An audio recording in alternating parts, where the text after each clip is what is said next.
अस्सलाम वालेकुम दोस्तों। मैं आपका दोस्त ए आर दाद और आप मेरे साथ हैं दाद फार्म में। दोस्तों आज मैं खीरे को जो है ना फर्स्ट इरिगेशन कर रहा हूँ। फर्स्ट जो है ना पहली दफ़ा जो है ना फर्टिलाइज़र जो फ्लड कर रहा हूँ वो दोस्तों मैं आपसे शेयर करना चाह रहा हूँ। मेरा खीरा जो है उसकी सोविंग डेट है 28 अक्टूबर और आज है 10 दिसंबर। उस हिसाब से 40-42 दिन का खीरा हो चुका है जी मेरा।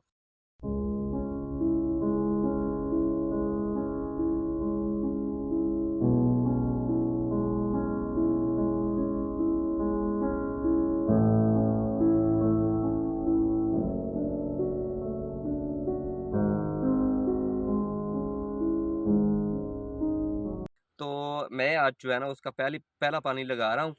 तो उसमें जो चीज़ें मैं फ्लड कर रहा हूँ वो आपसे शेयर करना चाह रहा था मैं जी। ये है हार्वेस्ट उरीगा पॉइंट की जो उरीगा पॉइंट की हार्वेस्ट है। एनपी के 12 12% इसमें नाइट्रोजन है और 61% जो है ना इसमें फास्फोरस है।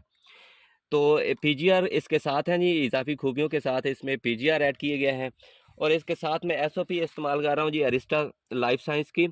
ये 10 केजी पर एकड़ में इस्तेमाल कर रहा हूँ और दो किलो जो है मैं इसमें सल्फ़र माइक्रोथ्यूल जो अरिस्टक है वो मैं इस्तेमाल कर रहा हूँ जी। तो दोस्तों इसके बाद जो इसके रिज़ल्ट आएंगे फ्लड करने के बाद वो भी मैं आपसे शेयर करूँगा कि ये कैसा इसका रिज़ल्ट है जी। शुक्रिया।